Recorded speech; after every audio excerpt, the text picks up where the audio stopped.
Hello friends, welcome to प्रतियोगिता दर्पण। मैं हूं प्रशांत। आज हम बात करने जा रहे हैं एनआईआरएफ रैंकिंग की।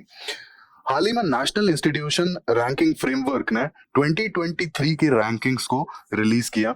अब बेसिकली ये ranking universities, colleges as well as higher education institutions को रैंक करती हैं उनके परफॉर्मेंस के अकॉर्डिंग। सर्टेन इंडिकेटर्स और सर्टेन क्राइटेरिया के बेसिस पे उन्हें असेस किया जाता है। अब कुछ एक्सपर्ट्स ने ये कहा कि ये जो असेसमेंट है ना, असेसमेंट का प्रोसेस थोड़ा सा फ्लॉड है। अब आइए इसे डिटेल में देखते हैं। सबसे पहले हम ये जान लेते हैं कि एनआईआरएफ रैंकिंग 2023 की इसमें क्या परफॉर्मेंस है। सबसे पहले आती है ओवरऑल कैटेगरी, जिसमें आईआईटी मद्रास ने टॉप किया है। फिर आता है एक्सीलेंस इन यूनिवर्सिटीज, इसमें आईआईएससी बेंगलुरु ने टॉप किया है। Leaders in engineering, again IIT Madras. And noteworthy management institute, IIM Ahmedabad. अब एनआईआरएफ रैंकिंग की हम थोड़ी सी बेसिक्स की बात कर लेते हैं। यहाँ पे एनआईआरएफ रैंकिंग्स जो है सर्टेन कैटेगरीज में रिलीज की जाती हैं। सबसे पहले आता है ओवरऑल, जो कि हमने देखा था आईएम मद्रास को, आईआईटी मद्रास को दिया गया था ओवरऑल कैटेगरी में। Then research institutions which was IISc Bangalore, universities, colleges and specified disciplines like engineering and management and law institutes. तो ये कुछ सर्टेन कैटेगरीज हैं जिसमें एनआईआरएफ रैंकिंग्स रिलीज की जाती हैं। अब अगर हम इसके क्राइटेरिया की बात करें तो यहाँ पे सर्टेन इंडिकेटर्स हैं और जिनका स्कोर प्री डिफाइंड होता है।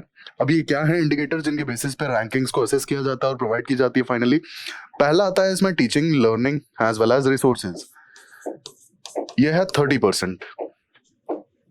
Then research, professional practice, again इसका जो वेटेज है 30%। Then graduation outcomes 20% weightage. Outreach and inclusivity and perception both are 10% weightage. सबका वेटेज हमने देख लिया। अब बेसिकली इनमें अगर हम थोड़ा सा इसको डिटेल में जाएं तो यहाँ पर ये जो इंडिकेटर्स हैं, टीचिंग, लर्निंग, रिसोर्सेज, अब कोई भी इंस्टीट्यूट है उसमें कितनी फैकल्टीज हैं, जो लर्निंग आउटकम्स हैं वो क्या हैं, रिसोर्सेज कितने प्रोवाइड कर पा रहे हैं, जैसे एग्जाम्पल के लिए लाइब्रेरीज हैं, लैब्स हैं। Then research and professional practice, अब कितने रिसर्च स्कॉलर्स हैं और जो रिसर्च आउटकम है वो मतलब बहुत यूजफुल है या नहीं है, अच्छे टॉपिक्स पे और बहुत ही लेटेस्ट टॉपिक्स पे रिसर्च की जा रही है कि नहीं। Then graduation outcomes, basically it is about placements. Then outreach and inclusivity and perception. अब outreach and inclusivity is basically कि एलुमनाई ग्रुप से कितना जुड़ा हुआ है इंस्टीट्यूट। एंड परसेप्शन, अब परसेप्शन इज रिगार्डिंग जो नए स्टूडेंट्स आते हैं वो क्या परसीव करके आते हैं इंस्टीट्यूट को या कॉलेज को, क्या परसेप्शन है, लाइक नॉर्मल पब्लिक के नजरों में इंस्टीट्यूट की क्या परसेप्शन है बेसिकली। तो ये सारे इंडिकेटर्स के बेसिस पे रैंकिंग निकाली जाती है। अब यहाँ पर हम इश्यूज की बात कर लेते हैं। जैसा हमने पहले देखा था फर्स्ट स्लाइड में कि कुछ सर्टेन एक्सपर्ट्स का ये कहना है कि जो असेसमेंट का प्रोसेस है ये थोड़ा सा फ्लॉड है, कुछ कमियां हैं इसमें। तो सबसे पहला इशू आता है कि बिब्लियोमेट्रिक्स एज अ टूल, इसे यूज किया जाता है आउटपुट असेस करने के लिए। अब इसका फ्लॉ ये है कि बिब्लियोमेट्रिक्स से अगर रिसर्च आउटकम्स को असेस किया जाएगा तो वो थोड़ा सा फ्लॉड होगा। रीजन बीइंग, सबसे पहली बात कि सिर्फ और सिर्फ बिब्लियोमेट्रिक्स के ऊपर अगर रिसर्च आउटपुट को निकाला जाएगा तो उससे कोई भी साइंटिफिक या फिर कोई टेक्नोलॉजिकल आउटकम हम इवैल्यूएट ही नहीं कर रहे हैं। ठीक है। अब बिब्लियोमेट्रिक्स बेसिकली होता क्या है कि कितने number of like research papers या फिर जर्नल्स पब्लिश हुए, और सेकेंडली कि कितने जगह पर कितने जर्नल्स या फिर कितने रिसर्च पेपर में ये जो published papers as well as journals हैं इन्हें रेफर किया गया। अब आप खुद सोचिए, it is all about these numbers as well as these reference numbers. जितने जगह पर इन्हें रेफर किया जाता है, मेंशन किया जाता है, दैट्स इट। तो यहाँ पे कोई भी टेक्नोलॉजिकल आउटकम या कोई बहुत ज्यादा एकेडमिक आउटकम की तो वैल्यू है ही नहीं ना। जो इंडिकेटर है सीधा सीधा it is all about the numbers. तो बेसिकली बिब्लियोमेट्रिक्स के बेसिस पे रिसर्च आउटपुट को असेस करना वो बहुत फ्लॉड तो नहीं है, लेकिन स्टिल इट इज फ्लॉड। हम ये मान सकते हैं कि रिसर्च अच्छा होगा तभी वो कई जगह पे रेफर किया जा रहा है, कई सारे जर्नल्स में उसकी रेफरेंस दी जा रही है, लेकिन इसका मतलब ये नहीं है ना कि नंबर ऑफ रिसर्च पेपर और नंबर ऑफ जर्नल्स बहुत ज्यादा पब्लिश करते हैं वहाँ के रिसर्च स्कॉलर्स, तो इसका मतलब है कि वहाँ पर उस पर्टिकुलर इंस्टीट्यूट में बहुत ज्यादा अच्छी रिसर्च होती है। ऐसा तो नहीं हो सकता ना। कॉपी पेस्ट करने में किसी भी रिसर्च को कितना टाइम लगता है, थोड़ा सा उसे मॉडिफाई किया और अगर किसी जर्नल में पब्लिश नहीं भी होती है तब भी तो इसमें कंसिडर किया जा रहा है number of research papers published. तो ये एक इशू है। सेकेंडली आता है इशू मिसलीडिंग डेटा का। अब यहाँ पे जैसा हमने इंडिकेटर में देखा था कि एक इंडिकेटर में परसेप्शन की भी बात की जाती है कि नॉर्मल लोगों का क्या परसेप्शन है इंस्टीट्यूट को लेकर के। अब ये जो डेटा होता है ना, ये थोड़ा सा मिसलीडिंग होता है। यहाँ पर एक एग्जाम्पल दिया जाता है एक लॉ कॉलेज का, जहाँ पे परसेप्शन है 100%। जो परसेप्शन है कॉलेज का वो है 100%, उसे 100% मतलब मार्क्स दिए गए हैं बेसिकली उस वाले इंडिकेटर के लिए। लेकिन अगर आप रियल सेंस में देखेंगे तो उस पर्टिकुलर लॉ कॉलेज को जो नेशनल लॉ यूनिवर्सिटीज हैं इंडिया की, सारी नेशनल लॉ यूनिवर्सिटीज से बहुत ज्यादा नीचे रखा गया है उसे। तो इसका मतलब है कि डेटा पर्टिकुलरली मिसलीड कर सकता है, ठीक है, क्योंकि परसेप्शन में तो इस पर्टिकुलर कॉलेज को 100% दिया गया था। Then lack of rigorous verification. अब यहाँ पे ये बहुत बड़ा इशू उठाया जाता है कि NIRF रैंकिंग जो है प्रॉपर वेरिफिकेशन नहीं करता है। रीजन बीइंग, यूनिवर्सिटीज जो डेटा प्रोवाइड करती हैं NIRF उसे डायरेक्टली एक्सेप्ट कर लेता है। अब यहाँ पर एग्जाम्पल किस चीज का दिया जाता है? यहाँ पर एग्जाम्पल दिया जाता है कि सेम फैकल्टी वो लॉ डिपार्टमेंट में भी उसका नाम है, इंजीनियरिंग डिपार्टमेंट में भी उसका नाम है, आर्ट्स के डिपार्टमेंट्स में भी उसका नाम है, मैनेजमेंट के डिपार्टमेंट्स में भी उसका नाम है। How is it possible? और ये बहुत रिगरस वेरिफिकेशन नहीं हो रहा है, तभी तो ये चीज हो पा रही है ना।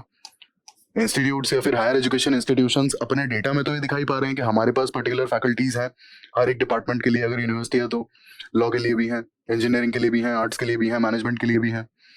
ये अलग बात है कि वो सेमी फैकल्टी का नाम सारे डिपार्टमेंट्स या फिर सारे कोर्सेज के लिए जा रहा है। तो ये एक बहुत बड़ा इशू है। Then funds. अब कुछ इंस्टीट्यूट्स अपने एक्सपेंडिचर बहुत ज्यादा बता रहे हैं और अपनी फैसिलिटीज बहुत ज्यादा बता रहे हैं, लेकिन ये यहाँ पे जो चीज छुपाई जा रही है, जो चीज एक्चुअल में क्लियर नहीं बताई जा रही है, वो ये है कि ये जो एक्सपेंडिचर्स हैं ये लैब्स के लिए हैं, ठीक है। प्रॉब्लम क्या है? प्रॉब्लम ये है कि law as well as management में कौन सी लैब्स, यहाँ पे कौन सी लैब्स का बहुत ज्यादा एक्सपेंडिचर है, कैसे पॉसिबल है? तो यहाँ पे ये एग्जांपल दिया जाता है। लास्टली फिर आता है नो ट्रांसपेरेंसी। अब यहाँ पे एक्सपर्ट्स ने ये चीज उठाई है कि जो डेटा पर्टिकुलरली NIRF को सबमिट करती हैं यूनिवर्सिटीज या फिर हायर एजुकेशन इंस्टीट्यूट्स, जो NIRF को डेटा सबमिट करते हैं, सेम डेटा इनकी वेबसाइट्स पे अवेलेबल नहीं है। ये सबसे बड़ा फ्लॉ है, ठीक है, कि सेम डेटा इनकी वेबसाइट्स पे अवेलेबल नहीं है। वेबसाइट्स पे जो डेटा अवेलेबल है वो काफी अलग है as compare to the data which is submitted to NIRF for the assessment. तो यहाँ पर ट्रांसपेरेंसी कहाँ है? यहाँ पर तो डेटा ही अलग अलग पब्लिश्ड है, और NIRF के अकॉर्डिंग तो जो डेटा यूनिवर्सिटीज ने NIRF को सबमिट किया है, सेम डेटा उनकी वेबसाइट पर भी अवेलेबल होना चाहिए, जो कि एक्चुअल में है नहीं ऐसा। बहुत सारी यूनिवर्सिटीज और हायर एजुकेशन इंस्टीट्यूट्स के केस में ये देखा गया है। लास्ट आता है मेथोडोलॉजी।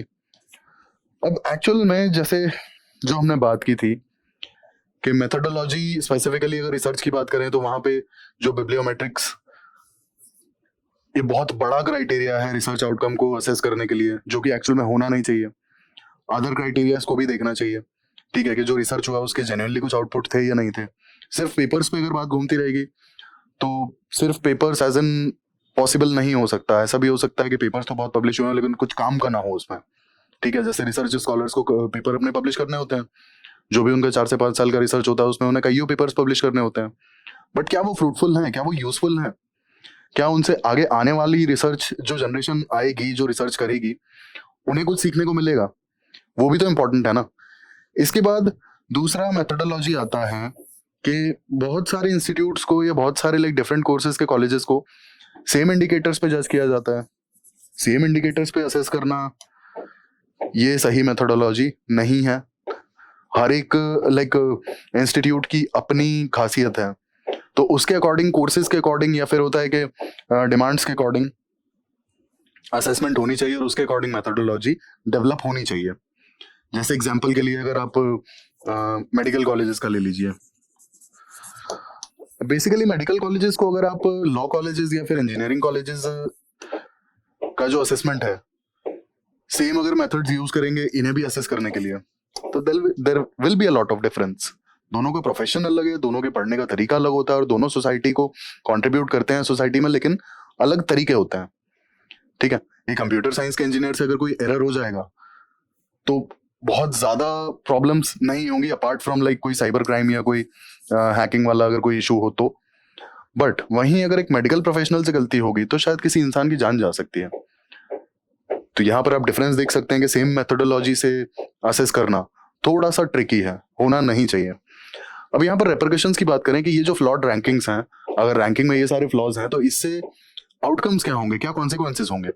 सबसे पहला होगा creating unfair competition as well as incentivising those institutions जो शायद जेन्युइनली अच्छे ना हो। जैसे हमने रिसर्च के केस में देखा था कि रिसर्च स्कॉलर्स का लाइक जो नंबर ऑफ पेपर्स पब्लिश है और जितने number of papers as well as journals में उन्हें रेफर किया जा रहा है उनके पेपर्स को, उसके अकॉर्डिंग रिसर्च आउटकम को इवैल्यूएट किया जा रहा है। अब रिसर्च आउटकम को अगर इस बेसिस पे इवैल्यूएट किया जाएगा तो ऑब्वियस सी बात है कि वो इंस्टीट्यूट जो अपने स्टूडेंट्स को सिर्फ और सिर्फ पेपर पब्लिश करने के लिए पुश करते हैं, उन्हें तो ऑटोमेटिकली वो तो इंसेंटिवाइज हो ही रहे हैं ना, उनके पास तो ज्यादा से ज्यादा स्टूडेंट्स आएंगे रिसर्च के लिए।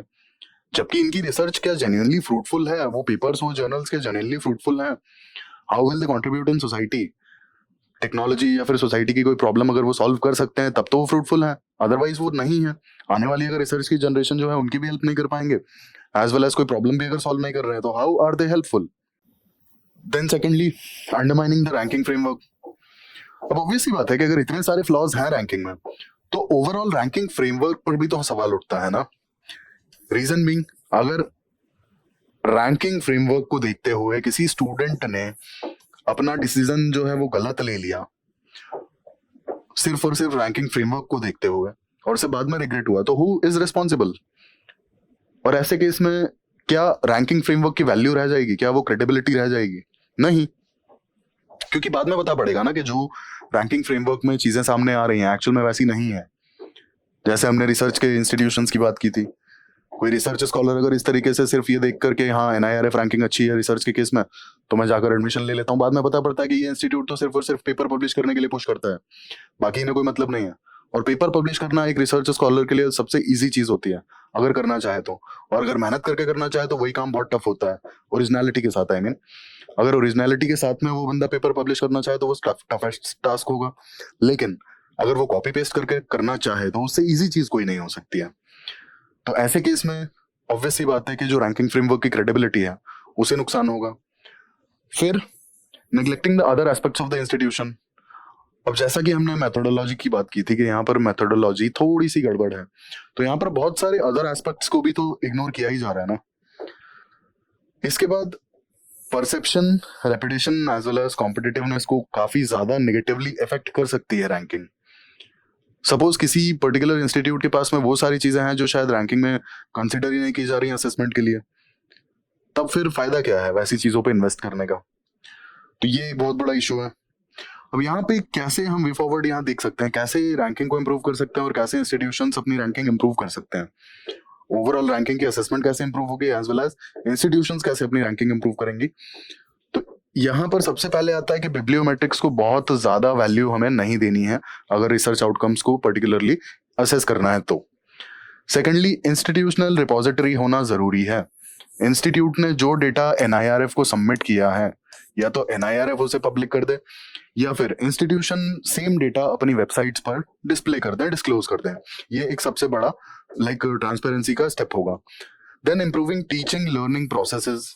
अब स्पेसिफिकली अगर रिसर्च की बात करें तो ये बहुत ज्यादा जरूरी है, क्योंकि रिसर्च स्कॉलर्स के केस में भी जो उनके गाइड्स हैं वो उनके गाइड्स भी हैं, वो उनके टीचर्स भी हैं, वो उनके मेंटर्स भी हैं, तो वो उन्हें रास्ता दिखाएंगे और उनकी लर्निंग प्रोसेस को एनहांस वही कर सकते हैं। सिर्फ और सिर्फ पेपर पब्लिश करवाने से या फिर बच्चों के आगे अच्छा परसेप्शन बनाने से अगर इंस्टीट्यूट आगे बढ़ेगा तो दैट्स नॉट पॉसिबल, वो कब तक चल पाएगा।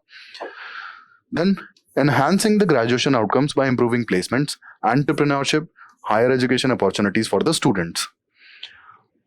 अब जो ग्रेजुएशन आउटकम्स हैं अगर उसकी हम बात करें तो ग्रेजुएशन आउटकम्स को असेस करने के लिए प्लेसमेंट्स को देखना बहुत ज्यादा जरूरी है। एंटरप्रेन्योरशिप को भी आप इग्नोर नहीं कर सकते हैं। अब जिस बंदे ने जॉब नहीं करनी और अपना बिजनेस करना है तो आप क्या ये बोलेंगे कि किसी इंस्टीट्यूट का ग्रेजुएशन आउटकम वो कम है या बेकार है? आप अगर सिर्फ एक क्राइटेरिया उठाकर देखते हैं कि नहीं भाई प्लेसमेंट अगर अच्छी होगी इस कॉलेज से तो ही ये कॉलेज अच्छा है, ऐसा पॉसिबल नहीं है ना। बहुत सारे कॉलेजेस में तो एंटरप्रेन्योर्स बहुत ज्यादा निकलते हैं। IIMs से अगर बहुत सारे बच्चे ड्रॉप आउट करके और अपना बिजनेस खोल रहे हैं तो क्या IIMs का ग्रेजुएशन आउटकम अच्छा नहीं है? तो इस चीज पर आप असेस नहीं कर सकते हैं basically placement, entrepreneurship as well as higher education opportunities. कितने लोग आगे पढ़ने जाते हैं और अच्छे यूनिवर्सिटीज में पढ़ने जाते हैं वो भी डिपेंड करता है। Then promoting outreach and inclusivity. जो भी एलुमनाई ग्रुप है उससे कनेक्ट बना के रखना बहुत ज़रूरी होगा इंस्टीट्यूशंस के लिए, और उन्हें ये करना चाहिए। लास्टली, ट्रांसपेरेंसी बहुत ज़्यादा ज़रूरी है। NIRF जो भी डेटा कलेक्ट करता है उसे बहुत अच्छे तरीके से ट्रांसपेरेंट होना चाहिए, साथ के साथ उसका वेरिफिकेशन बहुत अच्छे तरीके से होना चाहिए, तभी ये इंस्टीट्यूशंस के लिए as well as normal public के लिए ट्रांसपेरेंट होगा और उनके किसी यूज का होगा।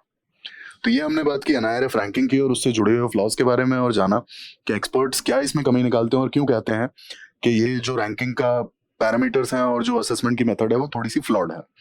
ऐसे इन्फॉर्मेटिव वीडियोस के लिए मेरे साथ जुड़े रहिए। Thank you, thanks for watching.